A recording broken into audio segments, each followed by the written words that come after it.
what are the reasons for the high infection rate among adolescent girls and young women? Now, remember we just said the highest age group that are highly infected with HIV are the adolescent girls and young women. So now, what do you think are the reasons? Why do we have more adolescent girls infected with the virus? Bon, je pense que les jeunes filles sont les plus infectées. Disons, la tranche d'âge de 15 à 24 ans est la plus infectée parce que cette tranche d'âge est d'abord la tranche d'âge la plus active sexuellement parce qu'ils sont jeunes, ils sont pétillants de vie, ils sont en bonne santé, donc ils sont libres de leur mouvement. Donc, c'est d'abord cette tranche d'âge-là qui est la plus active. Et en plus, c'est cette tranche d'âge qui est la plus dépendante que ce soit de la famille ou alors d'une personne tierce. Donc, le fait, c'est cette tranche d'âge-là qui suit également le plus la mode. Et dans la mode, il y a un certain nombre de choses comme avoir une voiture, avoir de nouveaux vêtements, avoir de belles chaussures. Yeah. Et pour ça, certaines personnes vont aller jusqu'à se rendre dépendant d'autres personnes, peut-être des petites amies ou des petits amis ou de ce qu'on appelle généralement dans notre contexte les sugar daddy ou les mommy daddies pour pouvoir se payer la dernière coiffure de l'heure ou la dernière chose qui vient de sortir. Donc autant de choses font en sorte que ces jeunes-là sont réellement fragiles et peuvent dépendre d'une personne qui pourrait leur ôter le droit de décision concernant leur vie sexuelle. Yeah. Et au travers de cela, ils pourraient être plus vulnérables à contracter des maladies, des infections, entre autres le VIH-Sida. La tendance également à suivre la mode fait en sorte qu'ils soient plus enclins à faire des compromis sur les décisions qu'ils avaient décidé de prendre lorsqu'ils étaient plus jeunes, à savoir peut-être se préserver, avoir un seul partenaire, attendre jusqu'à ce qu'il soit grand, etc. pour avoir leur première relation sexuelle ou pour utiliser les objets tranchants, prendre l'alcool, les drogues et tout. Donc, ces désirs-là pourraient faciliter comment on va dire ça, la traversée du pont vers cette étape-là et réellement les exposer à la contraction du VIH-Sida. And I will take it from where she ended. One of the biggest problems why adolescent girls and young women are the most infected is lack of information. A great number of them are not informed. Remember we just talked about, we just discovered, you is watching at me right now, I believe we just discovered about PrEP. A great number of them are not even aware about HIV and the consequences. Most of them do not even know about what it takes to be safe from this disease. They don't know that you can use condom. They don't know that you can abstain, which is very important, and they don't even know that you can use PrEP.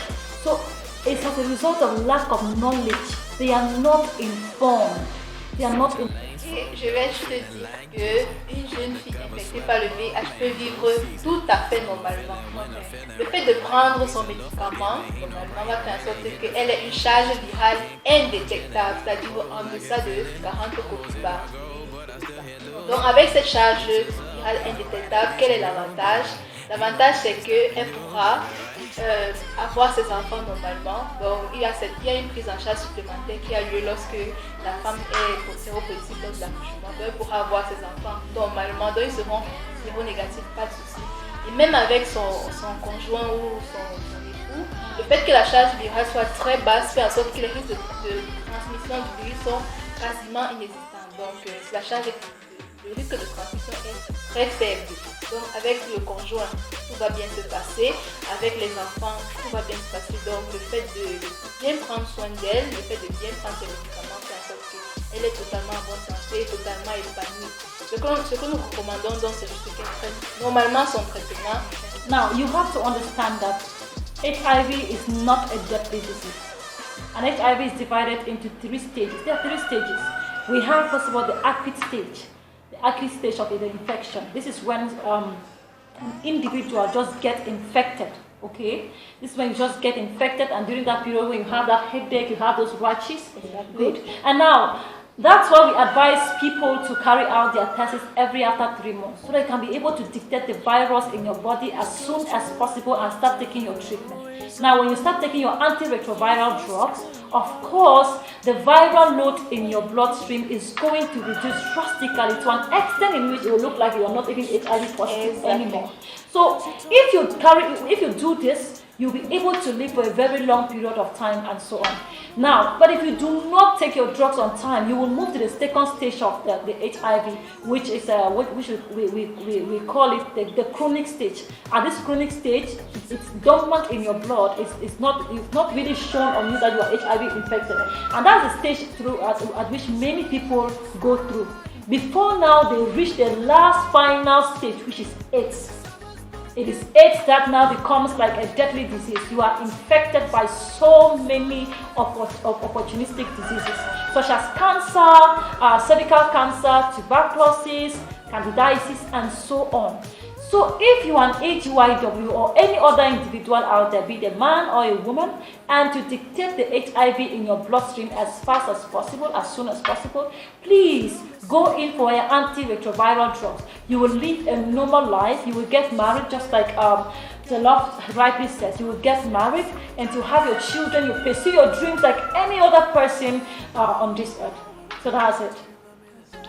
Bon, pour donner plus de force, de courage, de pouvoir aux jeunes filles, elles pourraient s'impliquer dans des activités extrascolaires qui leur permettraient de gagner un peu d'argent. Pour celles qui vont encore à l'école ou alors pour celles qui sont hors de l'école et qui sont à la maison, nous recommandons réellement qu'elles puissent avoir une petite activité génératrice de revenus, comme apprendre à tresser, apprendre à faire des choses comme les chips, le make-up, apprendre à chanter, apprendre à danser pour des petits événements. Donc elles pourraient réellement apprendre le secrétariat, apprendre à faire des vidéos, tout cela pour pouvoir leur permettre d'avoir leur petit argent, hormis ce que les parents vont leur donner, ou alors ce que, je sais pas, leur tuteur et tout, hormis les sources de revenus qu'elles auront de base, pour pouvoir être indépendantes et ne pas subir la pression psychologique d'une tierce personne.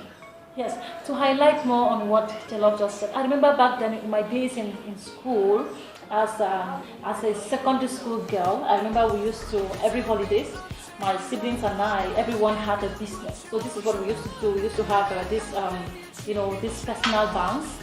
We used to have our small businesses we do during the holidays. Some of us will be selling banana, others will be selling firewood and so on. So we used to do this to have money. That was a way in which we raise our own income to have allowances back then when we were going to school, because our parents could not really afford to give us all the luxuries. So that's why it's encouraging for AGYW to not fold their arms. Let me tell you, as a girl, you must not only depend on a boy to survive.